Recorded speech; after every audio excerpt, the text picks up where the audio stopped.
Hello everybody, welcome to Brum Blues number 8. It's the 12th of August, it's 31 degrees or even 35, and I apologise for perspiring. The makeup lady's gone home, so I just had to do it myself. As usual, we'll go quickly through who's playing over the next 7 days or so. I know it's a Friday, I normally do this on Thursdays, but what with the heat and various other things, I'm running a bit late, so I apologise. Once we've gone through who's playing where, we're going to go through some rambling links that somehow connect London producer Joe Meek back in the 60s with some names that you will know, including Melvin Hancox and the James Last Band. We'll come on to that a bit later. The live scene is pretty much about the chemistry between the band and the audience. And a couple of the clips that we're going to show later indicate just how important this is and manifested itself mainly by dancing. We're going to look at Chick Wren's Rolling River Band with a lot of people dancing there at Henry's Blues House, and Steve Ajao and the Blues Giants at the Brass House with Steve Ajao going walkabout with his guitar. So that's a bit later, but let's see who's playing where. So Friday, the 12th of August, the fantastically named Crybaby and the Hoochie Coochie Boys play the Lamp in Dudley this evening. Saturday, Grey Goose Blues Band play the trumpet in Bilston. They do the 4 o'clock slot. Sons of Eddie acoustic version on later in the evening. The Swamp Meat Family Band play the Hare and Hounds Blues Club around 4 o'clock. Maz Mintrenko Band play Wheatsheaf in Walsall from 9, and the Delray Rockets playing Jojo Jims. Sunday the 14th, Brass House is the Shakedown Brothers, and Get Stoned play the Gunmakers earlier in the evening. Nothing on at the Rose Villa, they're on holiday. Monday the 15th, Muso Monday at the station in Kings Heath. So pick up your guitar, your harmonica, drag your drums over and join in the jam there. Tuesdays, Blues Days, Henry's Blues House is Chicken Bone John. There's nothing on the Wednesday. And Bonnie Lou Band is playing the station in Kings Heath on the Thursday. So that's who's playing where. Hi guys, John Layton. You must be the band. How do we link Joe Meek with Melvin Hancox, a few of the other names that we know, and the James Last Band? I came across on YouTube a video by the Notorious Brothers shot back in 2012. Now this was Melvin Hancox's band before the Melvin Hancox Band, I believe. It was recorded at the Tower of Song, which is now run by Kerry Justice, 2012, I think, yeah. And it's called Joe Meek. Many of you will know Joe Meek, or of him. He was principally famous for Telstar, but he was quite an interesting producer. He couldn't write music, he couldn't play any instrument, but he came up with all sorts of weird and interesting things and gathered around him a whole bunch of interesting musicians. And did a vast numbers of recordings, many of which were never released. He worked out of studios up above a shop in the Holloway Road in Islington, 304 Holloway Road.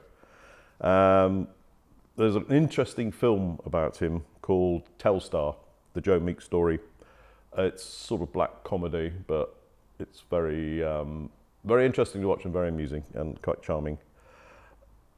There's a quote here, Meek shook the music world by producing 3 #1 hit records from his little studio where musicians would play in the bathroom, on the staircase and in the living room, with Meek twisting, cutting, slowing down, speeding up and subverting the tracks they played. Clem Catini, who's well, it says now he's now 79, that's probably a few years ago, he worked with Meek at the Holloway Road studio and recalled the studio was bizarre. I mean, the drums were in the fireplace. So what made Melvin Hancox make a record called Joe Meek? Back to Joe Meek himself, his big hit was Telstar, Johnny Remember Me, and a whole bunch of other things like that.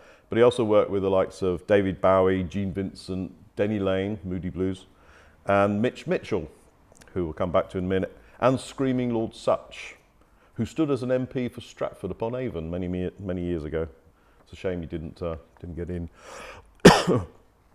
Joe Meek also worked with some of the finest session musicians around, including a certain Richie Blackmore, who went on to Deep Purple, and a young man called Jimmy Page. What happened to him? One of the other guitar session players was Big Jim Sullivan, who eventually started to tour with the James Last Band from 1978. And I happened to see him with the James Last Band at the Albert Hall. It's 78, or was it 79? I was working there. I was a cable man for the camera company, so you can see me on stage. I'm about that big. Fame indeed, eh?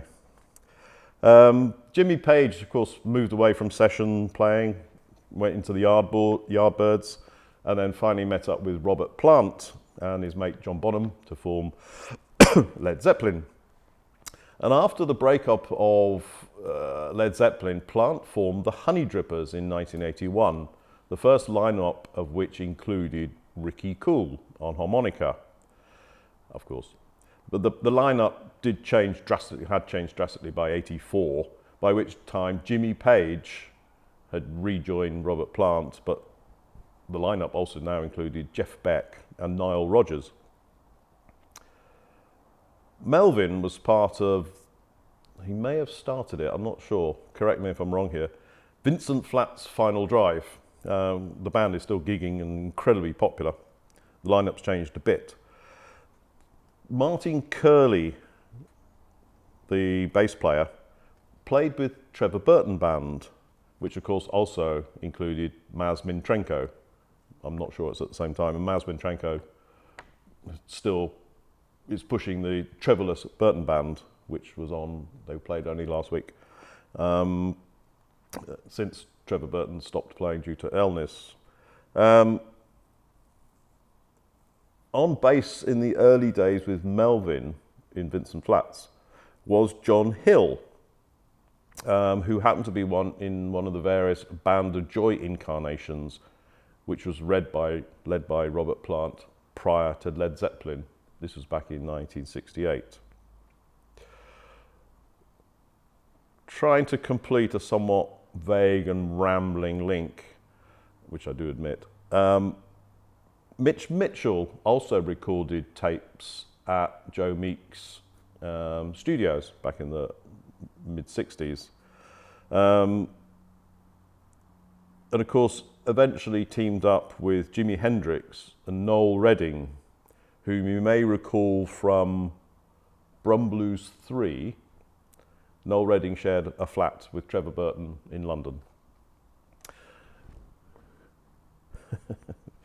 So there's a sort of vague connection between all this lot. I may have made a mistake there. I think I mentioned, I got it wrong with Martin Curley, because I got too many bass players.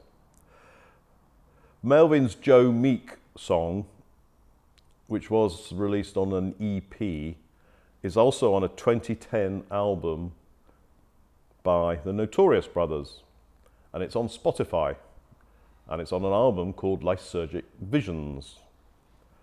So there are two versions of Lysergic Visions, one by Melvin Hancox Band, one by the Notorious Brothers. They're completely different, though I think there might be one song in common. Lysergic Visions, in fact. So you can hear it on Spotify, and well worth a listen. It's really quite interesting. And I think you can see from some of the music played on that album and from Melvin's radio programs, which are available on YouTube, you can probably see where these influences may have come from, because Joe Meek liked to twiddle a few knobs and create some interesting sounds. So that's the link between James Last Band, Melvin Hancox, a few others, and Joe Meek. Okay, let's watch Steve Ajao and the Blues Giants. At the Brass House, this was a few months ago, this hasn't been seen before, only edited it the other day. Steve goes walkabout with his guitar, and we'll see Chick Wren's Rolling River Band and a lot of people dancing. So I hope you enjoy that, and thanks again, and we'll see you very soon.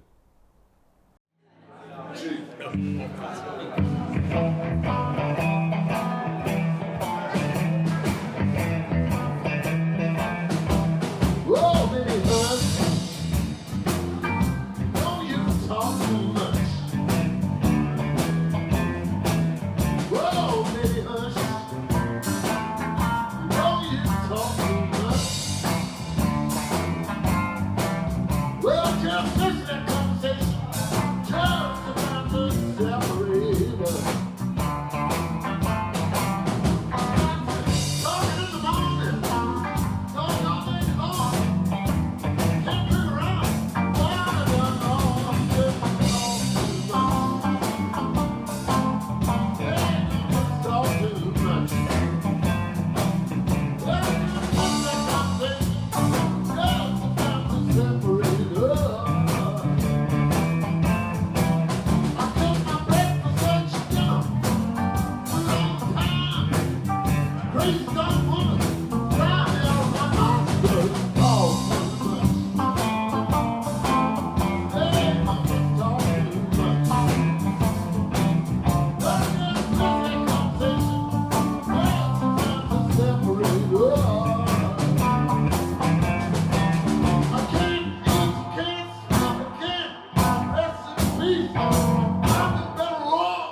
Thank you very much, everybody. Thank you.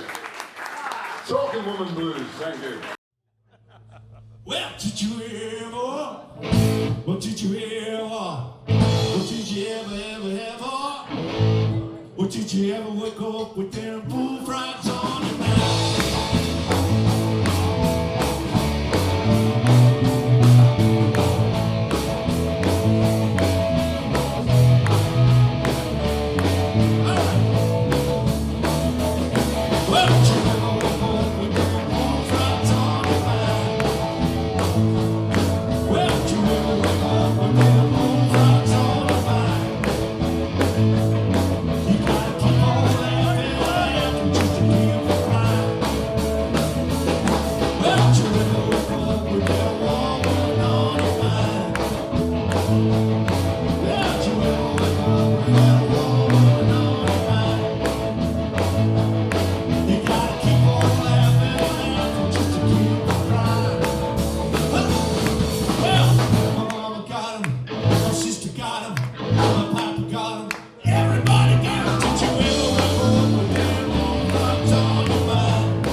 My favourite wingman, Mr. P. Walsh.